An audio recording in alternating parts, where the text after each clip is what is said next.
Hawatlo. Aloha. Howatlo. Howdy, y'all. This is David Cobb. The voice you heard is Michelle Vassal, the tribal administrator for the Wiyot Tribe. I am the co-coordinator for the U.S. Solidarity Economy Network. I want to remind you that this is day 3 of Decolonizing Economics from Earth Day to May Day. A reminder about our goals. The goal of this 3-day conference is to educate about decolonizing economics in both purpose and practice, to devise strategies to create an explicitly post-capitalist society using the solidarity economy framework that emphasizes cooperation, mutualism, equity across all dimensions, race, ethnicity, nationality, gender, sexual orientation, participatory processes, and sustainability or right relationship. We also want to strengthen existing organizations, especially those doing solidarity economy work, and create a space for other organizations to share best practices and collaborate across issues and constituencies towards collective liberation. We want to co-create next steps for how we can implement these cooperative economic practices in our own communities. And I want to say one quick word about what we mean by decolonization, because several folks have acknowledged that this is a very powerful and provocative word. We chose it on purpose, and I want to lift up Professor Baldi, who was a keynote presenter at the very first of these summits when we simply called it post-capitalism, building a solidarity economy. And she at that time challenged us to think deeper, and we took that to heart. And for the last 4 years, it's been the Decolonizing Economics Summit. And by that, we mean an explicit challenge to ourselves and to participants to center Indigenous wisdom, perspective, and knowledge. Because for us, decolonization is beyond a metaphor. It's the path towards just social, political, and economic institutions. So when we call to decolonizing economics, that's an acknowledgement that in order to build the movement for restorative justice that we want, we have to understand the extent to which colonialism has influenced and continues to influence our modern economy. This summit aims to demonstrate real solutions to heal the land and people. And with that, it is my distinct pleasure to introduce Michelle Vassal, the administrator of the Wiyot Tribe, and also my personal friend. Michelle? Howatlo, David. It's good to see you. we see each other all the time. But I really like having these conversations with you and making these presentations because I think together, we kind of feed on each other, and we've always been thought partners and friends, like you said. So. And before we jump underway, a reminder that we are being simulcast live on KMUD. So I see the beautiful photo that starts this out. I know this photo very well. I'm going to invite you, Michelle, to make sure to describe what it is that we're looking at. So I've put on our screen the title of our workshop today called Making Land Back Real. And for me, my experience with land back centers around when I was a very young person just coming out of college, working with the Wiyot Tribe as a volunteer initially and later as a staff member at the return of Tuluwat. And this is a picture in front of us of Tuluwat. Tuluwat's an island in the middle of Humboldt Bay. It's considered the heart of Wiyot territory. It's a spiritual center. It is a place that is the place of which the Wiyot creation story starts. It is very religiously and culturally significant to Wiyot people, and it is subject of a historic land return, which I participated in over the course of more than 20 years. And we're going to talk a little bit about that today. I wanted to kind of introduce myself. Who am I? I go by the pronouns she, her, they. I'm the tribal administrator for the Wiyot Tribe. If you don't know what a tribal administrator is, that is in tribal governments, it's equivalent to what like a corporate entity would have a CEO. A city has a city manager, a county has a county administrative officer, a presidents have and governors have chief of staffs. That's the role that a tribal administrator plays for a tribe. I'm also the co-founder of Dishkama Humboldt Community Land Trust, co-founder with David Cobb, who's on this call with us today. And Dishkama Humboldt is a first of its kind. It's a community land trust that is created under tribal law and basically controlled by a tribal government. It's different than other forms of nonprofit land trusts that are created under state law. It's founded under tribal law. So it's another one of the things that we're going to talk about today. And David, before we go forward, Michelle is always far too modest, and I'm not going to let her get away with it this time, because I have to say, y'all, that when Michelle and I have been working together, I think we really started to go deep on the fight to preserve Sakawiyat, the sacred site. That was many years ago. But Michelle, what I remember is when we decided, oh, well, let's start doing, a community land trust to facilitate land back and to really go deep. I remember very well, we were really grappling, and you really fussed, like, this 501c4 C3 application is not working for me. There's all these restrictions. And I was like, yeah, but this is what we have to go through this, Michelle, because like this is how you have to create a community land trust, said I, the lawyer. And I still to this day remember the phone call pretty late in the evening where Michelle says, David, I got it. I know what we do. And I said, okay, what? And she said, I know, you should quit your job as executive director of the nonprofit that you're at, and you should come to work for the tribe, and we'll create a completely new entity under the tribe that'll operate like a community land trust, but it'll actually be under tribal law. And I still remember saying, Michelle, wow, that will get you an A on a law school exam for creative thinking, but I don't even know if that's possible. And I remember it took me several weeks to do the research, and I came to the conclusion, I can't find anybody who's done this, but I also can't find any actual prohibition. And so then we went to the UCLA Law Clinic, we went to the Sustainable Economies Law Center, we went to Movement, like we went to so many different places, and everybody had the same conclusion I did, which is, y'all, we haven't found anybody who's done this, but we also can't find an actual prohibition under any statutes or any quote Indian law. So I just want to really lift up, Michelle, that I'm proud to be the co-founder of this cutting edge new idea, but it really was your idea. Thank you, David. You want to introduce yourself? Because you're pretty awesome too. Oh, you're the best. Well, so y'all, my name is David Cobb, he, him pronouns. I am a guest on Wiyot ancestral territory. I live in what is now called Eureka, Jarajiji.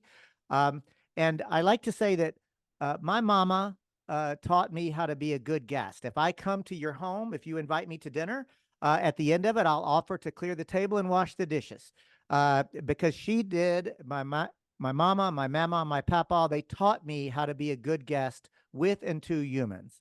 But it pains me to acknowledge that they didn't teach me to be a good guest with land and to land, because they didn't know. Because I was last in right relation, or my ancestors were in last in right relationship in what is now called Ireland and Scotland. They were multiple times driven off the land by Romans and then the English Empire.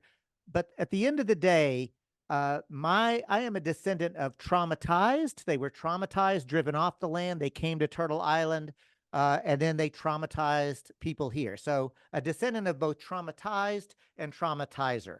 And so working with Michelle and others, I am learning to heal myself by healing the land together. So our purpose here today is to talk about the land back movement, the Wiyot Tribe's land back story, which I really love. it's a history of resilience and resistance, and it's also a story about our ability to make change and to change history. I really have been impacted by the Wiyot Tribe's land story, and here I am, just straight out of the gates, about to cry again, David. But I feel like it changed me as a person, and I hope that each one of you has an opportunity to work on something like that in your time. We're also going to talk about what is land back and what is not land back, and how to tell the difference. And then we're going to open it up to questions and comments. So what is the land back movement? David, do you have any ideas on this? I remember the first time I heard the word land back, like as a like a term or a chant or a cry for action. I think I was at a conference and I was listening to Cutcha Risling Balding, who was speaking, and she said, "What can you do? You can give the land back, all of it." You know, I'm so glad you brought up Kutcha. That's now you and I have both lifted up Kutcha during this session. And I think, Michelle, to be quite candid, I think the first time I heard the phrase land back was from you.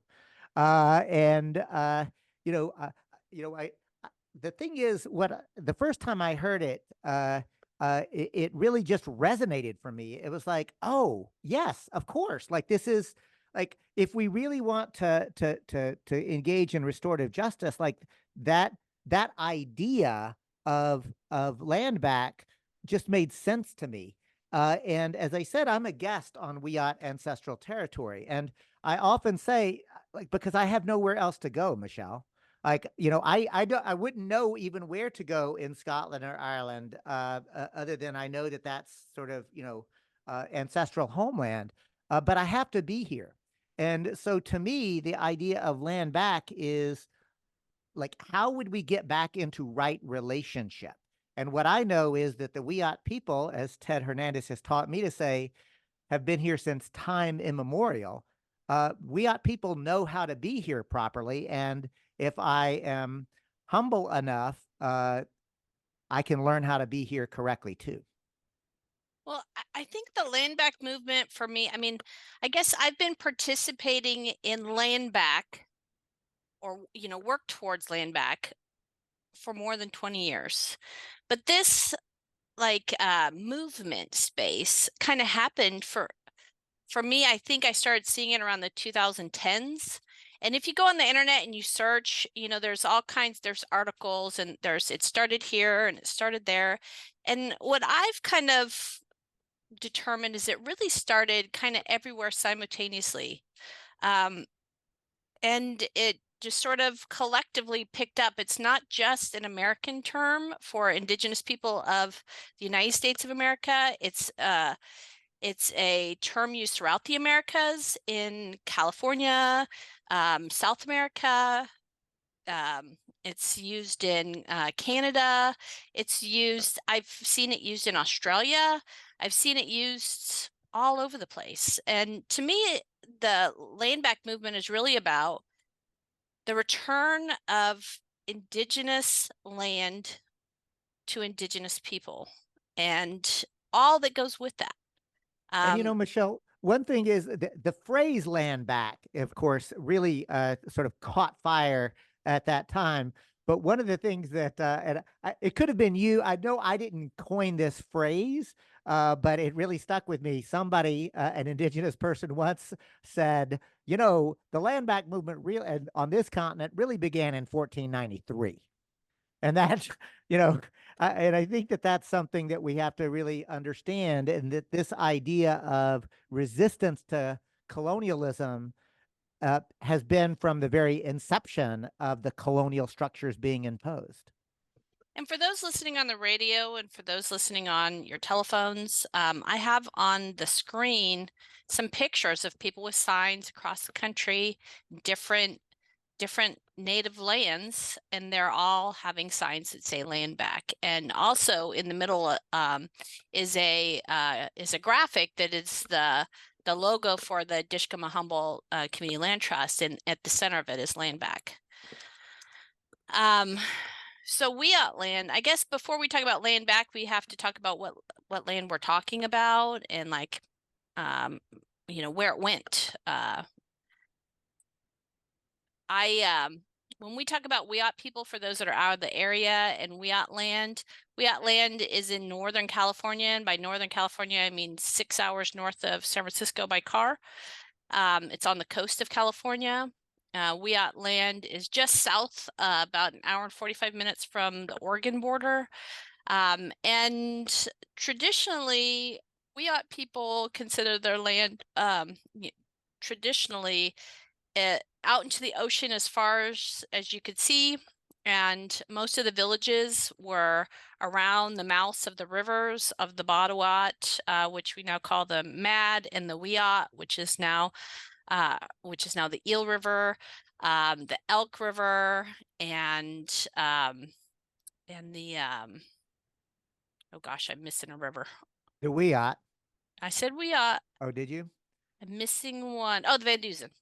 And around Humboldt Bay. So there's all kinds of territory within that. There's like coastal territory, there's the estuaries, there's mountainous territories, high peaks. Most of those high peaks are the transitions between tribal territories. But this land was, very widespread and had a diverse ecology. There's all kinds of different places throughout Wiyot territory where you might find different types of plants, different types of animals, marine life, etc. Traditionally, Wiyot people lived in balance with their territory. Most of the villages around, there's a whole bunch of villages throughout Wiyot territory, and they're small. They're 4 or 5 houses, like expanded family groups living together, not like we see today where you have 30,000 people in one place. They're smaller villages dispersed all over the place. And traditionally, Wiyot people lived really in relationship with their land. There were cultural burning practices, which helped produce food that the people ate. They caught salmon in our rivers, ate all kinds of different marine fish and Pacific lamprey, all kinds of different things in our area. And something that's, I think, different than what you see today is that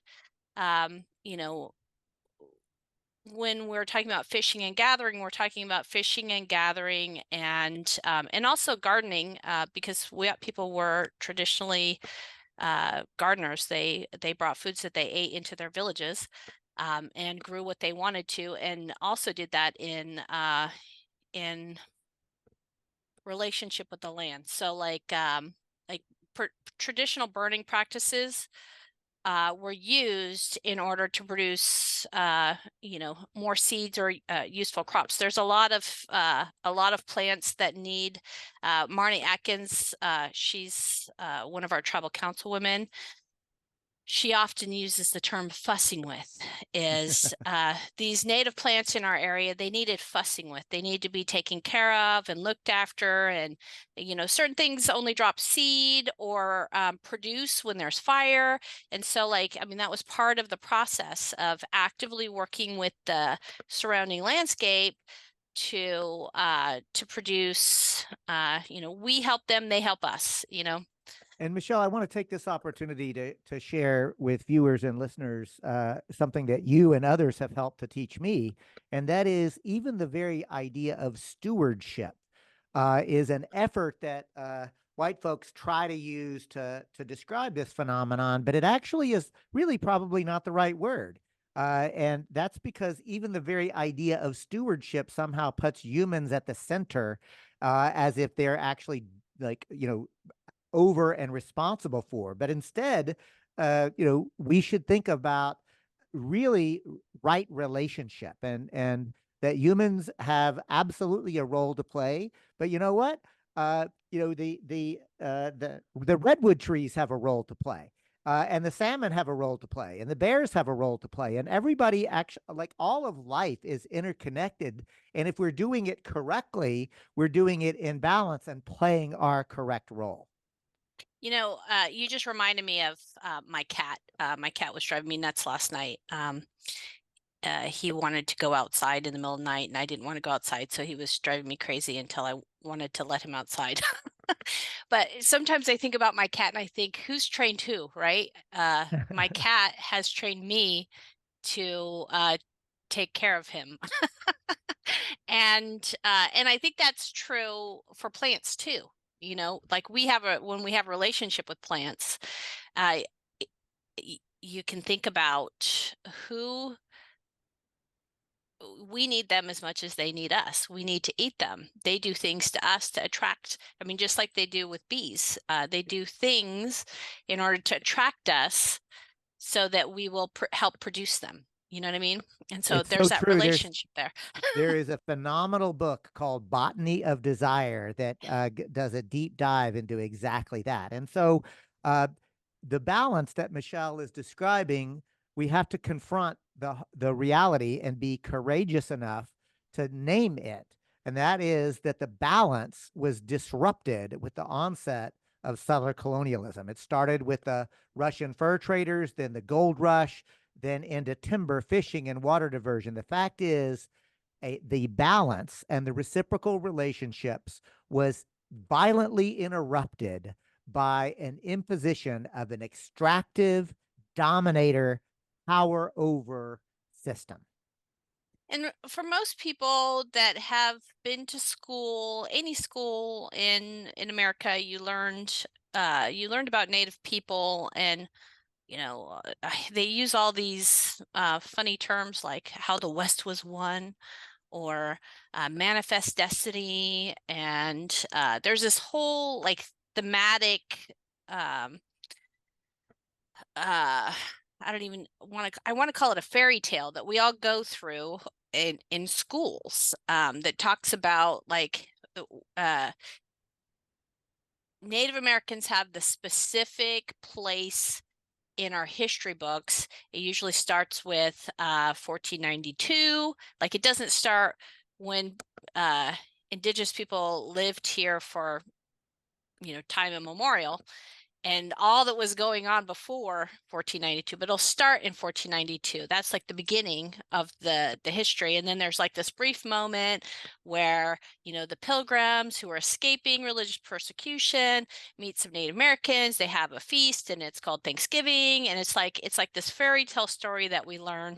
We also hear things like the that the land was lost through war, or that think of some of the other things that you learn in school, David. I'm I'm trying to pull from my elementary school textbooks of my youth, but it's like these very specific places in time that Native people appear, and it's not at all most of the history, and it's definitely not the history of California. And it's certainly not. I can just tell you, as somebody who is educated in Texas, there's just this ever little brief notion of the Karankawa, because I grew up on the Texas Gulf Coast. But it's just this little blip, and it's certainly not anything in the context of inhabitation for literally, 10,000 years, 20,000 years. It's just, it is like, it is that history began in with the arrival of white people. Right. And that's wrong. I'm here to tell you. And also this whole idea that there's some kind of because something that I want to talk about for just briefly, I don't want to get into like, I'm not a lawyer and I don't want to get into law, um, but Aboriginal title, is which all indigenous people inherently have. That's basic law, and there's this story that's told in California. They don't really talk about it in our history books, but there's this story that Aboriginal title was terminated through this weird legislation that happened, whereby um, when California became a state, after a war, not with the people of California, um, the basically the United States government gained title uh, from Spain, and that in and of itself doesn't extinguish our Aboriginal title. California, the state of California, created this law that said you have so many days to argue about it, or we get the title. Um, and that's happening about simultaneously with some of the pictures that I have on the screen, that the gold rush was happening, and you know when you have laws, when you have treaties, there has to be this thing called notice, and you're supposed to have. I mean, David, you were a trained lawyer.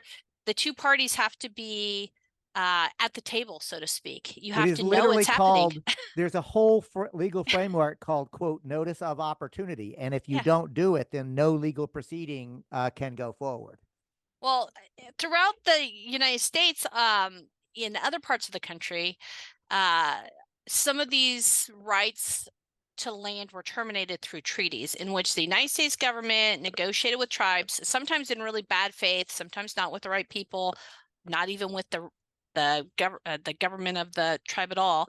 But this legal treaty exists that's the exchange between like this for that. In California, none of that happened. Some tribes negotiated treaties with the United States government. None of them were ratified. And it's my opinion that the that Aboriginal title was not legally obtained by the United States government, because they didn't negotiate with the tribe, because they didn't notice the tribes, particularly the Northern California tribes. So what did happen in California was this horror of greed and genocide. People came to this area, like David said earlier, first with the Russian fur traders, who, for those of you listening, there's a photograph, an old photograph of the horrors of fur trade, which is very extractive. It's just like killing massive amounts of marine mammals for their furs. And then And to next be to that, clear, go ahead. killing them as a commodity to buy and to sell it for profit, as Not for opposed to eating or not for eating. And again, this is the thing that let's take a moment to understand about the different cosmology or worldviews.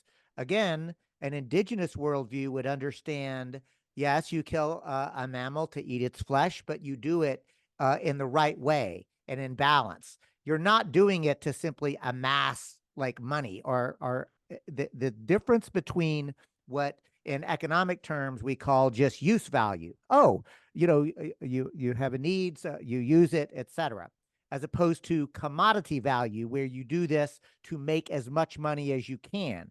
It's a mindset. This is something that I want to make sure that we really communicate to listeners and viewers, and that is that it's like we are talking about decolonizing economics, and we're going to be talking about economics.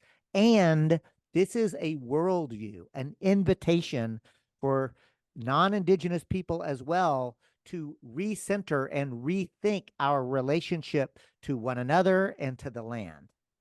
So with the gold rush, the gold rush wasn't happening exactly in Wiyot territory, but up in the hills above it.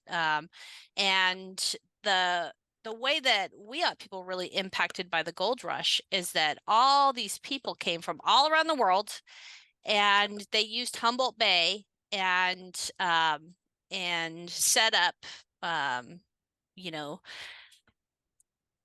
systems to extract money and resources out of the gold miners. So the folks that really set up in Wiyot territory were coming for not necessarily for the golds. Maybe they initially came for the gold, but they were coming to extract resources from those people up in the hills that were doing the gold mining and take their money.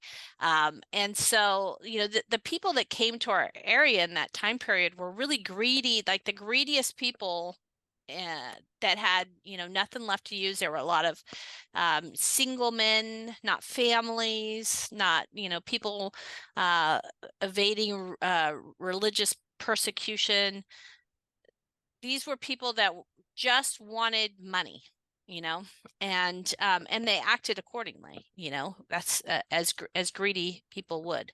But this sort of history of extractive practices starts with the fur traders, moves into the gold rush, and then later it moves into timber harvesting and water extraction. So here you see, for those that aren't able to see, you see pictures of the Eel River, and I have this slide labeled "out of balance" because, as you can see, there's no water in the Eel River. This is just taken a couple years ago. Myself and former tribal chairman Ted Hernandez and our natural resource director Adam Cantor, we have spent a lot of time documenting what the Eel River looks like presently and over time. And this was a really particularly sad day.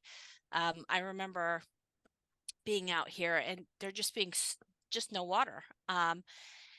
And seeing inside, you can't really see it from this angle, but there's these little pools of water here and there, and they're disconnected from each other. And in these pools of water are, you know, were fish. And the birds, because they get stranded, the birds just go like have a feast. It's like Christmas dinner for the birds because these fish are trapped in these little tiny pools, and you see feathers everywhere and no fish. But also, you know, in this picture, you can't really see probably, but there are stranded frogs during different parts of their life cycle, tadpoles, and, you know, I don't know what it's called when the tadpole has legs, but still has a tail.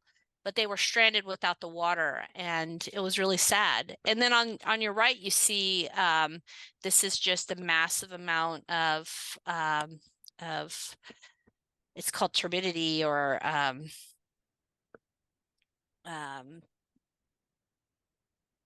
flow that's coming out of the Eel River that's going into the ocean as a result of some of these extractive practices that have happened to the Eel River over time.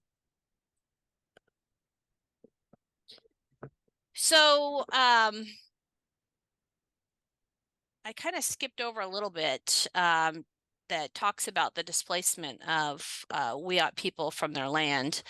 I don't know how much of that we have time to talk about because it's a really horrific story. And oftentimes, this slide, you can see there's this timeline, and this timeline shows Captain Jonathan Winship discovers Humboldt Bay in Wiyot territory, and in 1850 a contest is held to see who can locate Humboldt Bay and bring scores of settlers into Wiyot lands. And then it skips ahead to 1860, the Indian Island Massacre, and then 1992, the first candlelight vigil. And that's kind of like, almost 200 years of history. And there's only 4 points to it or 5 points to it, but there's a lot in the middle there. And something I had on a previous slide, which I really didn't talk about, was the massacres that happened around the time of the gold rush. Indian Island was one of those massacres. That massacre happened in the middle of the night when Wiyot people were sleeping in the middle of a world renewal ceremony, which happens on the island in the middle of Humboldt Bay. All the men had left the island to replenish their stocks. To understand, the island has no electricity, it has no fresh water, and so you'd have to leave the island to get fresh water and come back. So the men had left the island that night, and in the middle of the night, some settlers from the surrounding area snuck onto the island and killed men, women, and children in their sleep. Most of the people lost or murdered were women and children and elders, older people. And so this was a huge loss, if you can imagine, losing both your future and your past all at once. It was a big loss. But that wasn't the only reason that we really put this on the timeline, or it's well known, is because we happen to have a reporter that was visiting Eureka from San Francisco, and he was promptly run out of town after reporting on the massacre. But that wasn't the only one that happened. There was a whole bunch, which I had on the previous slide, that happened all in these sneak attacks in the middle of the night. It's not warfare, it was murder. And there was all this stuff happening at the time period where settlers were really doing some really disgusting, violent things at the time period. Because Indian Island was written about, it ended up making headlines across the world. It labeled Eureka, the city of Eureka was labeled Murdersville by these headlines because it was so disgusting, these acts. They said like the bay was red with blood. The person on the bottom right on the screen is a person named Jerry James, who survived the massacre. He was found clinging to his mother's breasts, still alive after the massacre. So when we talk about laying back, I think the first thing that we talk about is survival. And just getting through those early years. There are people that survived, like Jerry James. And so he's one of those people who, because he existed, because he survived, Wiyot people still survive today. On the left side, I have a picture of an Eel River encampment. And this is a camp of Wiyot people who were displaced because of, all of the horrific things are, houses are being burned down, fences are being put up. And so this is a camp of Wiyot people, and you can see that they're living a traditional lifestyle, and yet they have modern things. They're wearing modern clothes, for the time period. They have, they're living this intermediate lifestyle between two worlds. And so, that piece of survival, just staying around and finding a way to keep living, is a form of laying back. Also, you see throughout the years, there was attempts by the United States government to, and I'm going to put this in quotes, save Wiyot people, or by rounding the people up and relocating them. And Wiyot people were relocated to Hoopa. They were relocated to Smith River. They were relocated down to Round Valley. But regardless of how many times they were relocated, Wiyot people continued to stay. Sometimes they just evaded being captured, and sometimes they they were able to walk home. You know, imagine being relocated. I mean, for those that don't live in our area, it's hard to imagine, but if you could imagine walking what is now today a car ride of about an hour and 45 minutes to Hoopa over mountains, and you know, and our climate is very wet and weathery, and then going up north, which is another probably hour and 45 minutes to by car today to Smith River, and then being relocated to Round Valley, which is gosh, I'd say about 3 hours away from here by car. So, I mean, I don't know, because there's not a whole lot of written about the forcible removal of Wiyot people and their journey, but I imagine it to be pretty horrific. The relocation period, you know, for protection of Wiyot people by the army, I don't know how much protection it was and how much more death and sickness was derived from that.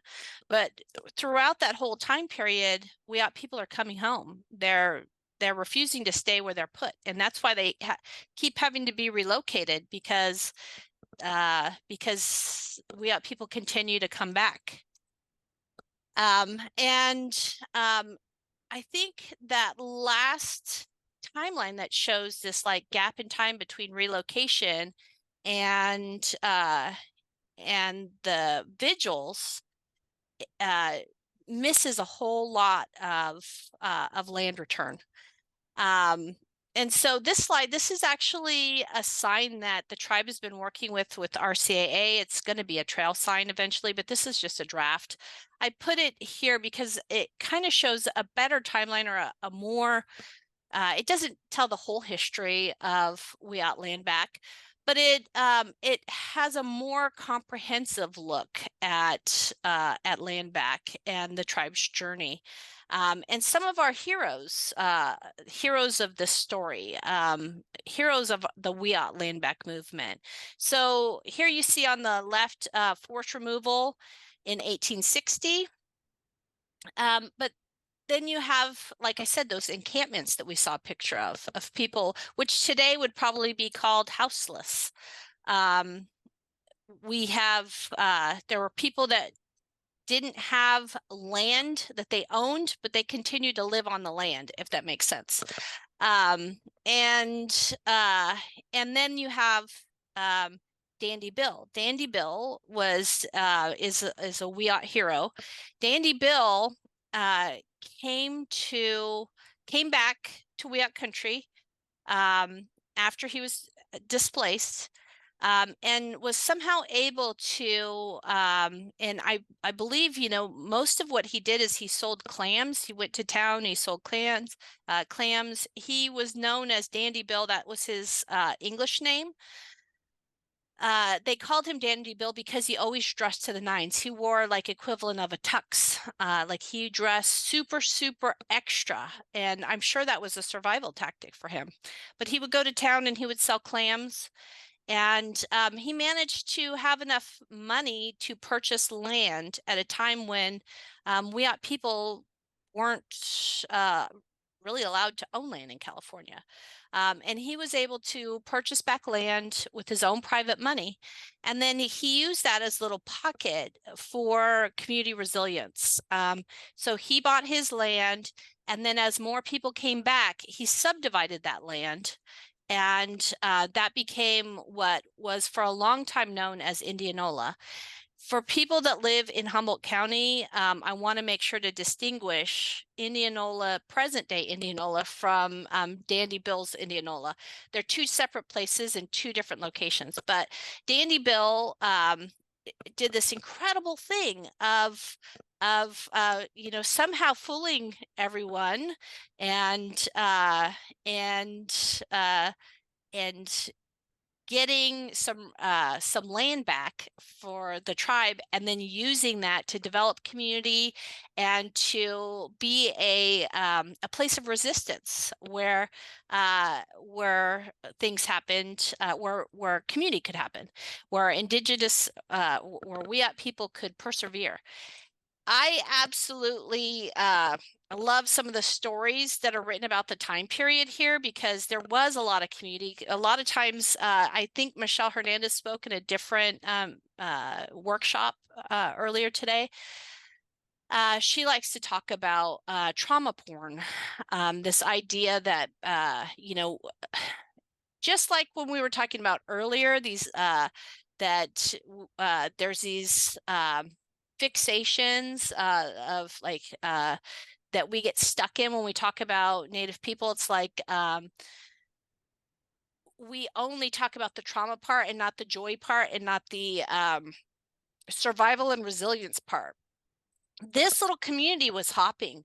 There's all kinds of historical writings about dances that were being had down there. People from other tribes in the area were coming down from Hupa and Yurok to come to these dances.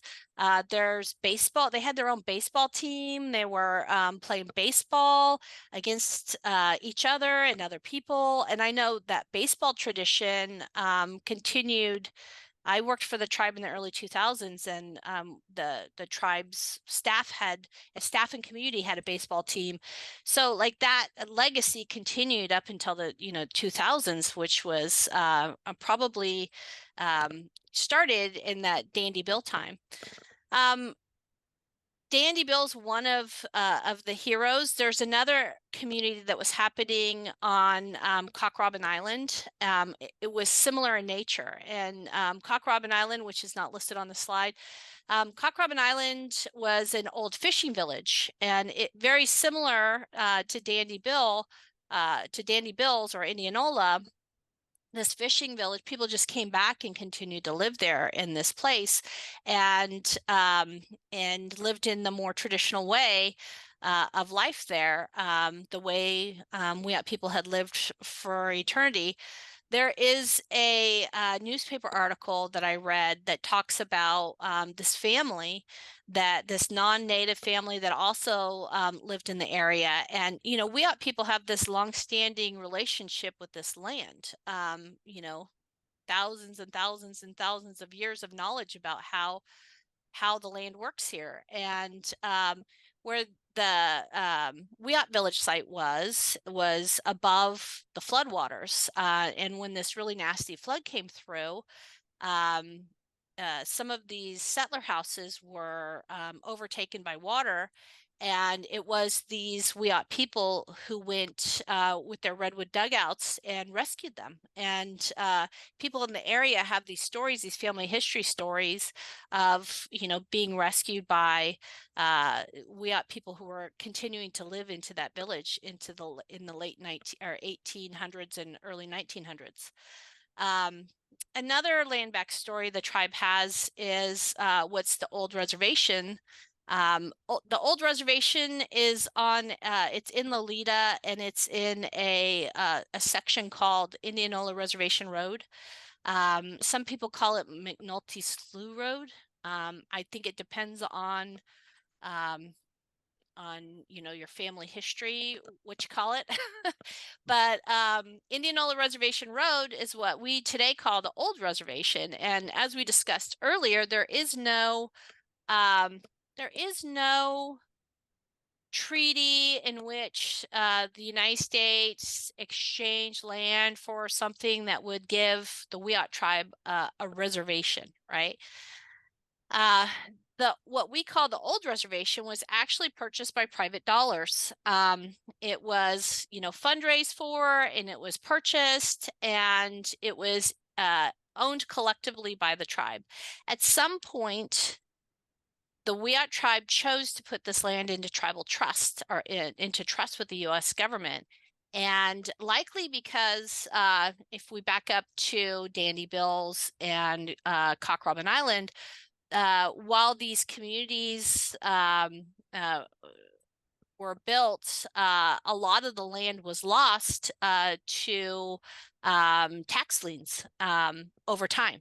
And so, likely the land was put into trust for this reason, to protect it. That's what federal trust is supposed to do for us, is protect the land.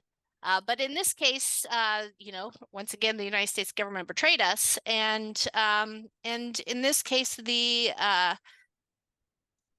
United States government decided to go through this era of federal policy called termination, in which the Wiyot tribe was terminated and the land was allotted to individual allotments. And David, I don't know if you want to drop in here with allotment, because I think you've learned a lot in the last couple of years about allotments and how devastating they were to Wiyot And thank people. you. No, thanks for that invitation. Because I know that we want to tell both the history, we also want to educate as we go. And I am part of this panel as somebody who has been on a learning journey over the last, I don't know, 7 to 10 years, really intensively. And what I've learned is this, that allotment process was also called checkerboarding. And it was a intentional, deliberate effort to not only separate Wiyot people from the land, but from each other. In other words, to pull them apart and say, well, you will be here, and then we're going to move another family 10 miles away and say, you will be here. So it was an intentional, deliberate effort, not only to separate, again, from land and each other, but to destroy culture. This is something that To do the opposite of Dandy Bills, which was exactly. building culture and community. It was done under the force of military and the force of law. And again, we don't want to get into trauma porn, but we have to tell the story. And the story is both horrific, but it's also a story of resistance and refusal. And this is why every time I hear this story, Michelle, and I know it's hard for you to tell, so I love you and I thank you for being willing to tell that story. And it's hard for me to watch you because I've heard you tell this story, and so often I know why it causes such emotion for you. And what I really want to share with folks is if we have the courage to look at our past, it doesn't have to be our future.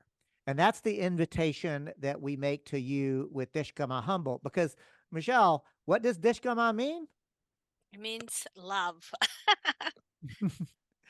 So the tribe's old reservation was terminated. The tribe itself was terminated. So basically, by law, the United States government says the Wiyot tribe no longer exists because we said it.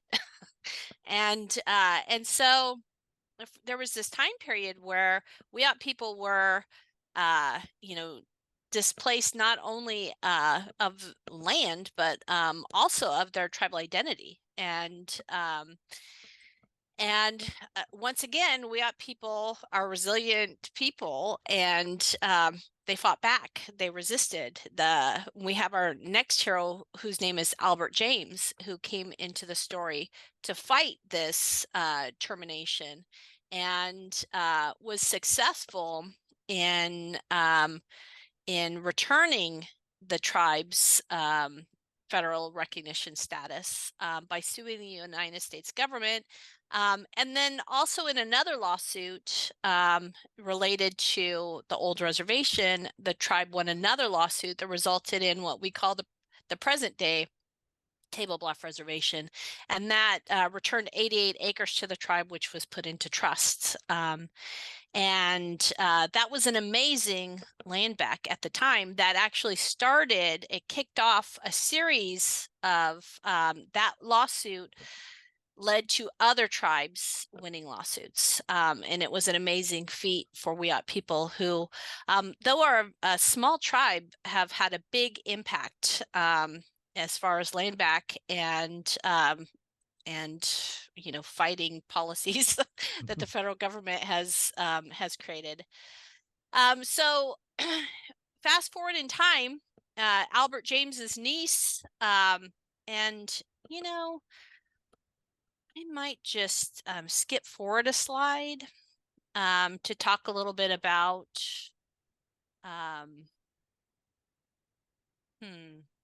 I'm going to skip forward a slide to talk about Wiyot James or Albert James, because this I think that this piece is really important. This is a an article out of a newsletter or out of a newspaper in the 1970s. So after the return or during the time period where the Wiyot tribe was working towards fighting the federal government for their status back as a tribal government.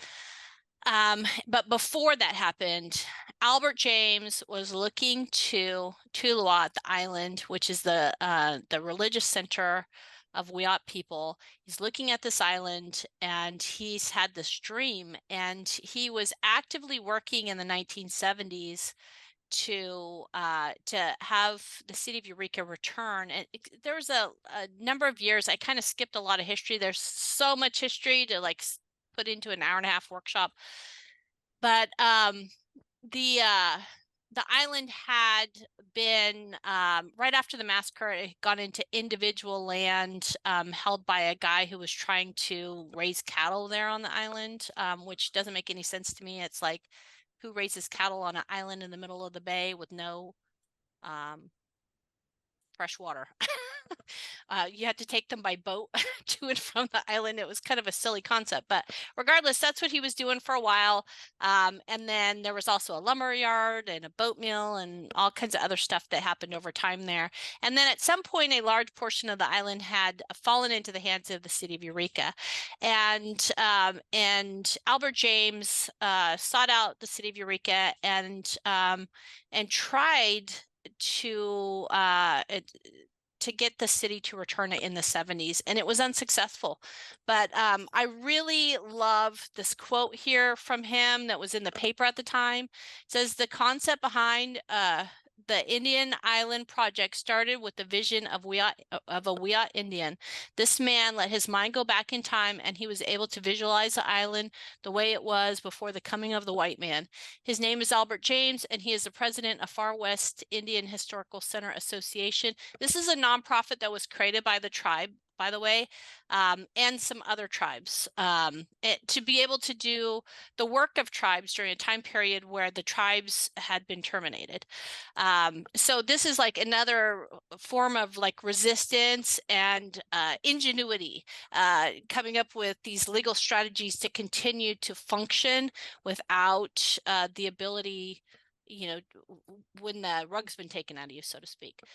So he was working with this group, Far West Indian Historical Center Association, and it says, here's his dream. The small waves were sliding upon the sand, which were caused by the gentle north wind blowing down the bay. Seagulls were flying as if they were lost. Occasionally a cormorant or loon would dart by, going to their feeding ground or hurrying back. As I sat there in the beach, I let my imagination run away with me. I can see my people's children running along the beach on Indian Island. Their laughter is in the air.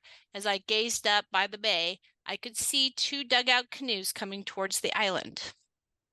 David, do you want to read the next piece about Dance Again? If you bring it up, I will.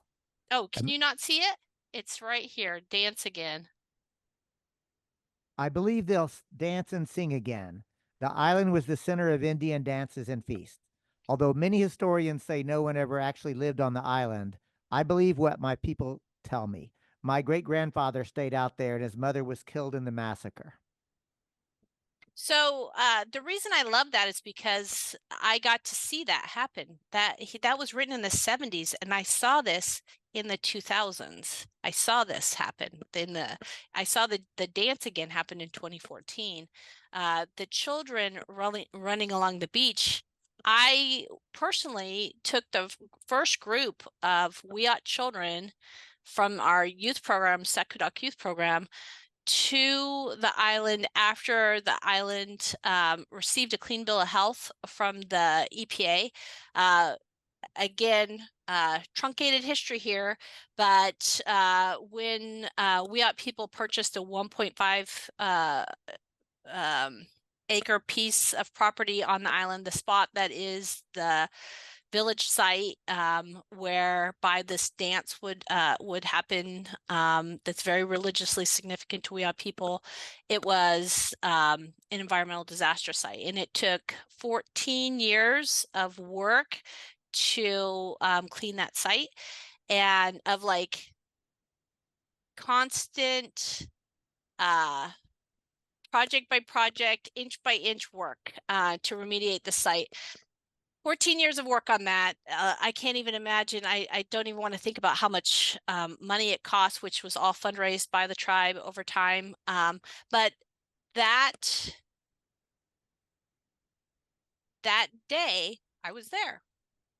And for me, it's really significant because when I read this for the first time, I was like, he saw that. He saw that in his vision. I know, Sorry. Michelle.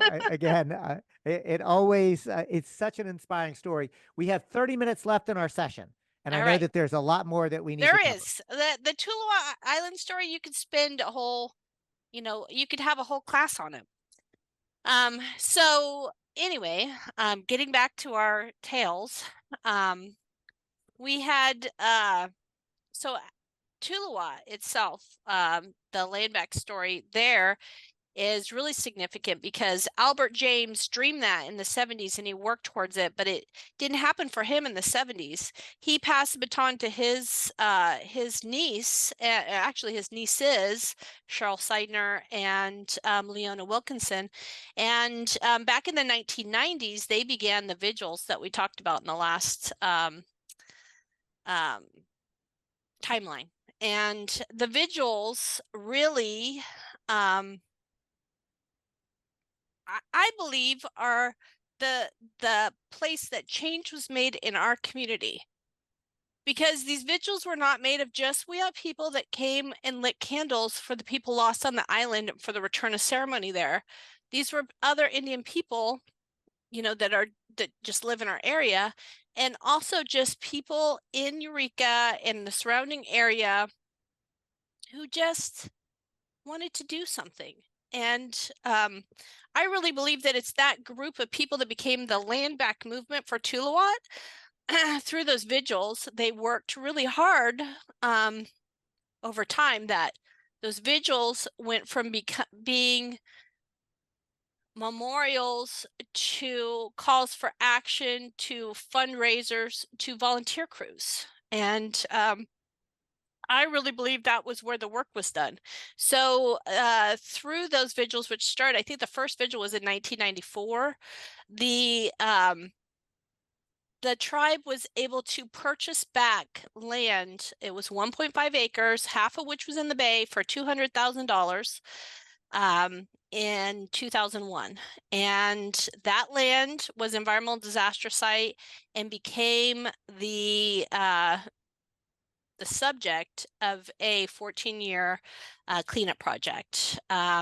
During that cleanup project, we didn't just stick to the work of doing the cleanup on just the 1.5 acres. The contamination just doesn't stick in one small little APN number. It encompassed a larger area. So if we're picking up twisted scrap of rusted metal on this scrap in this piece, we also picked it up from there. If we were there, it's hard to describe what this place looked like when we purchased it, but you can walk on it. It was just covered in junk that some of it was like I said, twisted metal. Some of it was wood with nails sticking out of it.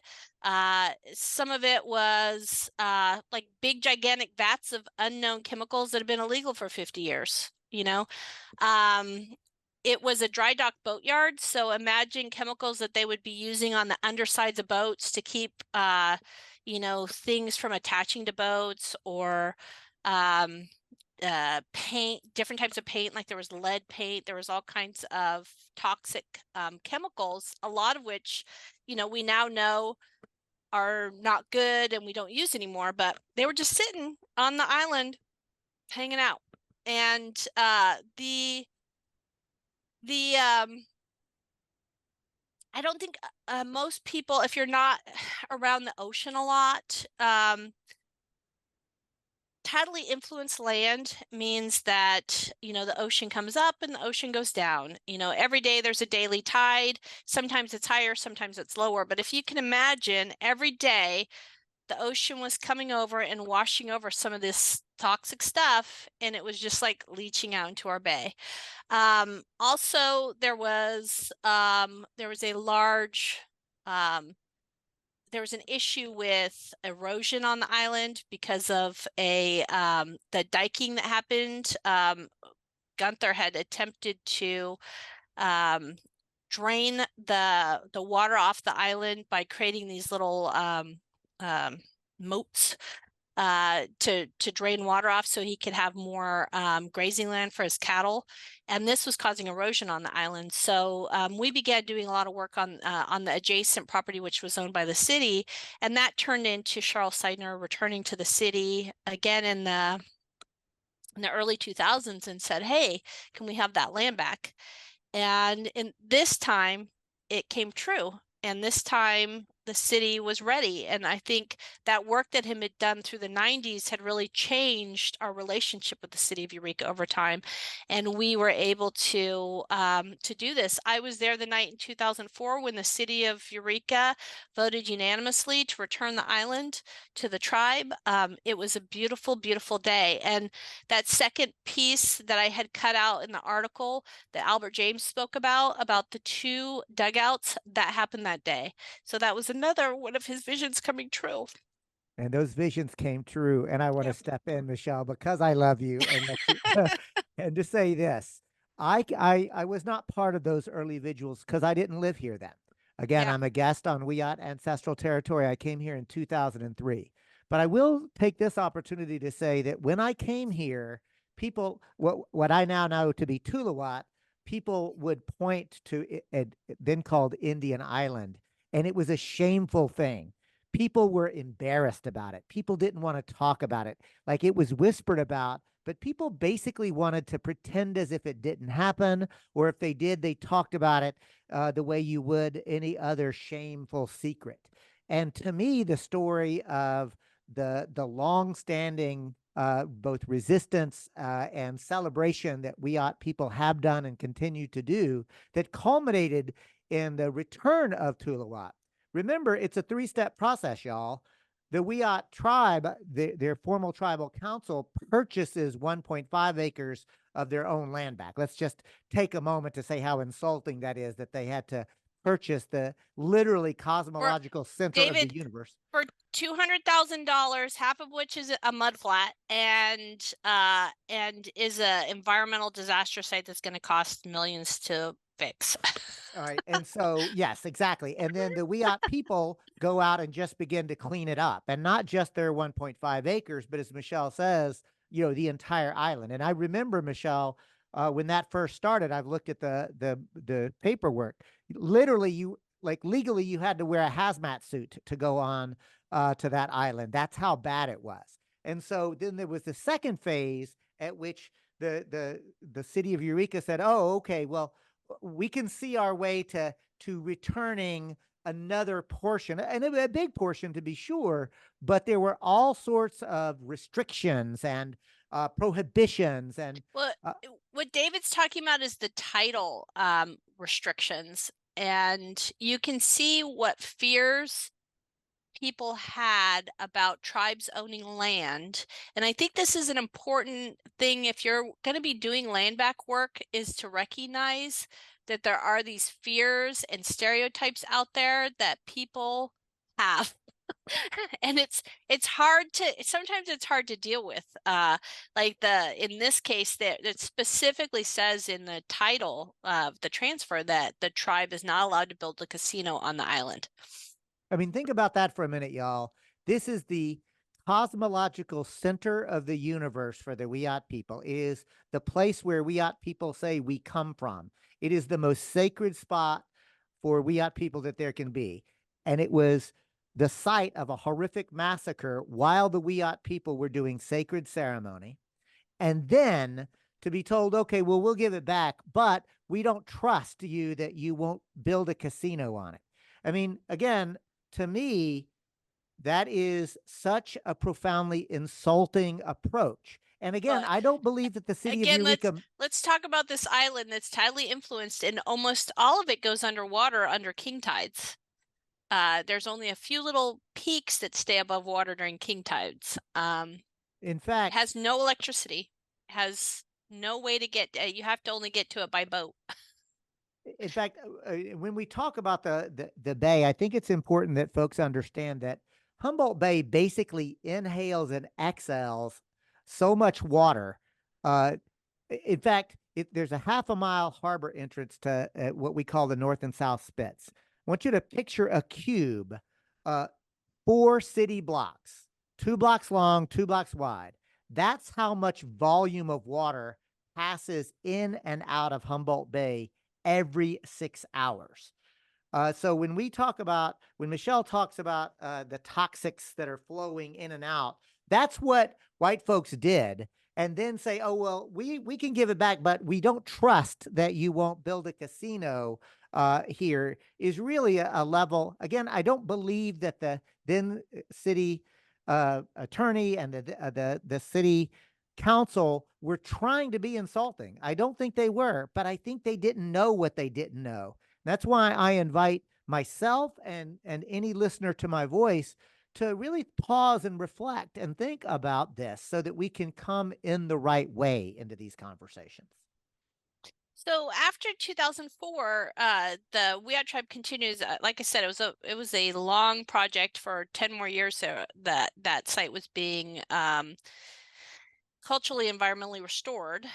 But in 2006, we have our next big land acquisition, which is, if you remember, I was talking about Cock Robin Island and the village that was there was originally villages there, and then later people returned after being relocated and basically set up and own land there, which was eventually lost by taxes. But the Wiyot tribe was able to again fundraise and reacquire that old traditional fishing area on Cock Robin Island, and that happened in 2006, and is about 102 acres worth of land in the Ill River estuary on an island in the middle of the Ill River. And then in a few more years, and this is when, yeah, David comes into the picture, but a few years later, the city of Eureka comes to us. Actually, no, I think Shou'r got back on our council again. Shou'r had retired, and then she had retired as tribal chair, but she came back on as just a council person for a while. In I want to say 2014 or 2015, she returned to council life, and she once again went to the city of Eureka, and she asked for the return of the south part of the island, which was also in control of the city of Eureka. And that transfer, which happened, which was it constituted 200 acres and has another separate village site on it. That section was really remarkable. That land return was a huge deal for the tribe because it was returned without any strings, without any land restrictions. It was transferred to the tribe with no restrictions, because by that time, like, we'd been slowly working together as a community since the 90s. I mean, that's more than 20 years. And working together. Working together. And what I can say, y'all, is because by now I am in the community, and I can personally attest to the fact it was under Wiyot leadership, to be sure. But under Wiyot leadership, there was an invitation to non-Wiyot people to come and participate in those cleanups. And it was an amazing thing to watch and to see that kind of thing happen. And Michelle, mentioned it, but I want to lift it up. Like y'all, the Wiyot tribe was the first tribe in the history of the United States to win an environmental protection site reuse award. And that is a very difficult thing to do. And the Wiyot tribe did it with virtually none of the traditional or the conventional ways of doing regeneration work. Instead, literally, folks were going out there by hand, pulling up the invasive species. People were just hauling off iron and steel. There was 80 tons of trash, including toxic chemicals that were taken off. And remember, Michelle, there was a call out, we need a barge. And literally, I don't even remember who it was, but somebody literally, We were really supported by the community here, and like I said, to me, I really believe those vigils is where that community building started, and I really recommend to people, if you're doing community work in your community, like start with creating space by having a place where people can come and just acknowledge and do something. And do work. Do Michelle, work. when we do work, what have you taught me to say that we're doing? Well, David always brings this up, but I was taught as a child by my grandma that you don't just go to church and pray. You pray every day with everything you do, that you pray with your hands, and your work is your prayer. And it's again, what happens. So now Michelle is making me cry because she's making me remember my mama. I know. That's Southern for grandmother. And just a big old Michelle, softie. ain't nobody love you like your grandparents, right? Right. Well, I really I could stay on Tuluwap forever because it is such a there's so much more that I can't really get into all the levels of detail, but that 2019 transfer by the city of Eureka was the first time ever. The city of Eureka has done 2 first times ever by any government, and in doing so, they really changed their history. They went from being Murdersville, labeled as the city who's responsible for this horrific atrocities, to a city who is the first city or government to give back land to a tribe without being court ordered to do so. And then again, to be the first city to return land without any restrictions. So it's an amazing thing. And I'm proud of our community, the whole community. And it was the entire community, y'all. This is the point. Like, again, as somebody who's a guest on Wiyot ancestral territory, I cannot tell you what it feels like to me as a non-Wiyot person to say, oh, this is how we can begin to heal. And, nobody likes to live in shame or blame. I don't think that my mama taught me that that's not how you actually heal yourself or anybody else. But we have in order to really heal, we have to confront that past so we can create a new future together. And I guess that's what I'm trying to underscore and encourage wherever you are. There is an opportunity to begin a healing process, and it really is going to start with land. It has to start with land because the land is our mother. That's where we are nurtured. That's where it will begin. So the next big land back story in the tribe's land back story is return of Mrashwak. Mrashwak is a place in near present day King Salmon. It's like at the base of Humboldt Hill. It's adjacent to King Salmon, which is a present day city on the coast. This particular piece of land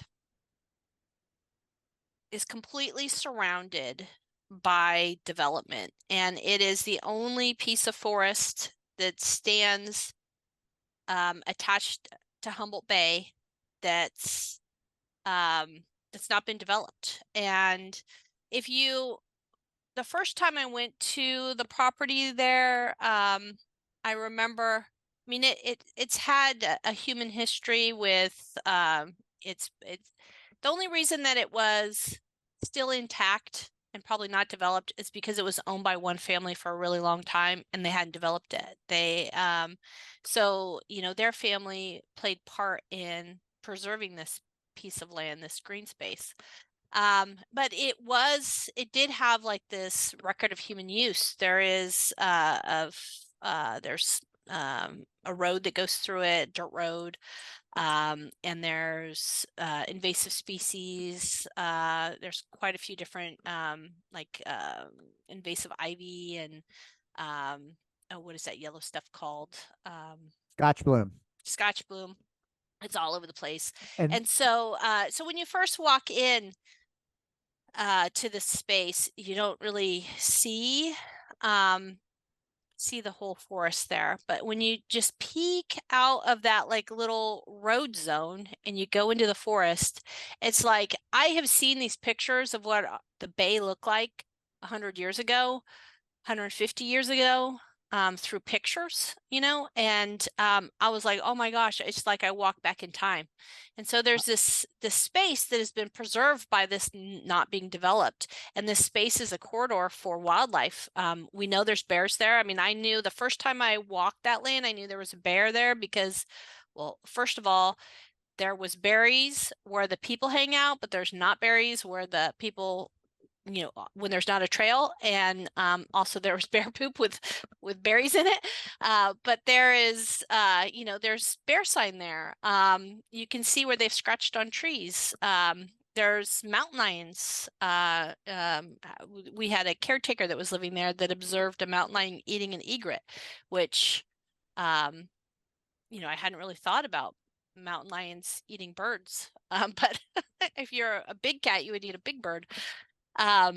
Anyway, this space is really important to wildlife in our area because it actually connects with the greater forested part of our community. If you look on the map in the top right corner, which is this, for those that are listening, it's a map of the site returns.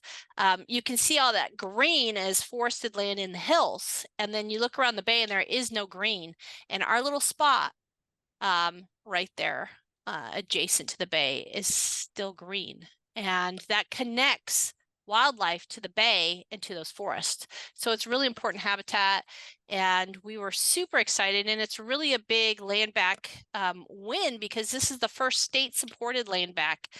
We were the first tribe funded to by the state of California to buy back land. And remember, at the beginning of this conversation, I was talking about how the state of California is the entity that stole land from the tribe, from tribes. This is unceded territory, and that was a real learning process for the state because they didn't know how to give land to tribes. And so because we had that experience working with the city, we were able to help them learn how to give back land, and it was really profound, and that like opens the door for other people.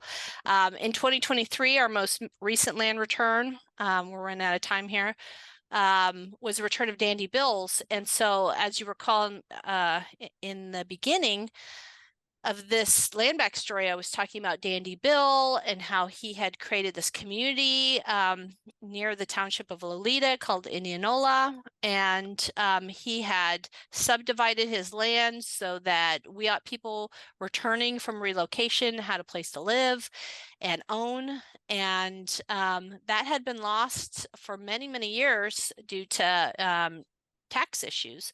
And the tribe in 2023 was able to purchase that land back. So that was a really exciting land return. And we hope that this place eventually becomes a center which can talk about Dandy Bill and the legacy that all of our land return heroes were part of.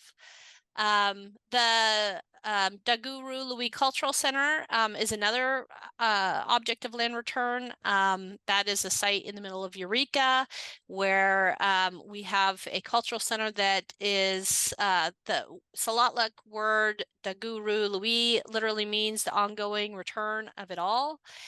Or of all. And I really want to leave you with land back, thinking about land back as that, the ongoing return of all. And I want to leave you too with this idea that there isn't one person. These are some of our heroes. You see Cheryl Seidner front and center with the city of Eureka in 2004. We have Jerry James, who survived the massacre. You have Ted Hernandez and Cheryl Seidner. You see the baton passing. If you notice on the top photograph, Cheryl's in the middle. You see Ted in the background. Ted Hernandez is our tribal chair that took over after took over this land return after Cheryl left office. You know, Cheryl was a really important figure at mentoring the next generation up, and so including Michelle Vassal, I need to say. yeah, she scooped me up out of college, you know, as a volunteer. But Ted Hernandez, if you look in that picture, he's much younger. His hair's all black. He doesn't have gray yet. And then you see him in the bottom right corner at the Marashwak land return. He has gray hair now, and he's now passing on the baton to the next generation. So this is intergenerational. It's long term, and that's what land back is all about. It's not about one person or about it's about this continuous return, and the continuous return of all means when we talk about environmental restoration on Tuluat and anywhere we're working, we're not talking about just taking toxins out of the land. Wiyot religion and culture is such about this relationship with the land. We have practices as indigenous people which are meant to interact with the land, and Wiyot culture and spirituality believes there are things that have to be done to keep the world in balance or to keep it right. And so without access to these places, these things can't be done. So making sure that we understand when we're talking about land back, we're talking about culture back, we're talking about language back, we're talking about religion back, we're talking about lifeways back, we're talking about traditional foods back. By having land back, that means access to waters in which fishing can happen, and we're not talking about fishing extractively, but traditional lifeways, and those things are connected with our health. I was the health and human services director for the tribe for many years, and I did a survey, and I think it was 2015, and it was about health and about these indicators for diabetes and heart conditions, sleep apnea. There's all these conditions that we were doing the survey about, and one of the questions on the survey was, why don't you eat more traditional foods? And 74% of the respondents said they could not eat traditional foods because they did not have access to it. It was either on private land or it was destroyed. It wasn't the land it was developed, or I don't know how you want to say that, but you can't do that there anymore. You can't get that anymore. So one of our land back missions is return of all these things, and the cultural center really represents that. We only have 2 minutes left, so I'm going to hurry up quickly through what is land back and what is not. What is land back is that you're talking to a tribe of people, not an individual person. That not a nonprofit that has a single indigenous person on their board. A lot of land back, because land back is a national movement right now, and there's a lot of publicity around it. It's become kind of popular. It's really important to know who you're giving land back to, and I want to warn people that a lot of community land trusts and nonprofits are not indigenously controlled. And I really want you to go out there and do your due diligence to find out who made up this organization. Is this a fund of a corporate nonprofit? Is it who are the people that make this up? And are the actual indigenous people of this land attached to that? And I also want to kind of talk a little bit about what is not land back. And I think sometimes there's fears that people get, non-native people, when we talk about land back, they're like, oh, well, they're like, they're going to come and take my land and kick me off the property. And I know Cheryl Steiner, our former chair, used to talk about this a lot, and she'd say we would never do that to people because we know what it's like. That's such a powerful thing, Michelle. And I want to thank you so much for that, because we saw that happen on Tuluwat, where and there still are, I think, three families that actually own land there. And I remember reading Cheryl actually saying that, like that we know what that's like. And I want to take this opportunity to thank Michelle Vassal, Wiyot Tribal Administrator, for this presentation. I want to also make sure that folks understand that this is not an effort to romanticize anything. It is an invitation into an indigenous worldview, a cosmology. And Michelle, you've heard me say it. Like, I know that just because somebody's a Wiyot enrollee doesn't make them magic, right? I mean, in fact, I know several people who are Wiyot enrollees who I kind of stay away from because I just, People are people. Yeah, how about that? Wiyot people are people, right? And there's a diversity. There's a diversity of that. But I can tell you this. This is an invitation to you, the listener viewer, to get back in touch with your own indigenous ancestry. Every single one of us descend from indigenous people who once lived in right relationship with land and each other. And I have begun that journey for myself, and I've begun to understand that the Celtic origins of the Irish and the Scottish people, where my ancestors are in right relationship. So I'm trying to learn that to the best of my ability. And I do know this, that if I approach that journey with a good heart, and if I do it in the right way, I'm beginning to rediscover my own ability to be in balance and to be a fully human. And I want to invite you to join that journey as well. Michelle, thank you again. It's always a pleasure. I love that when we get a chance to do this presentation together. Do you have any final words? I don't know. I think that whole concept of the ongoing return of it all, I think that whole that's a big concept. It's laying back is one piece of a larger puzzle, which is being in right relationship with the place that you live. And who better to lead us in that than the people who know this place for thousands upon thousands upon thousands of years since time immemorial. And there is a place for all of us in proper balance in relationship. Folks, thank you for coming to this session. I want to make sure to invite you in 30 minutes.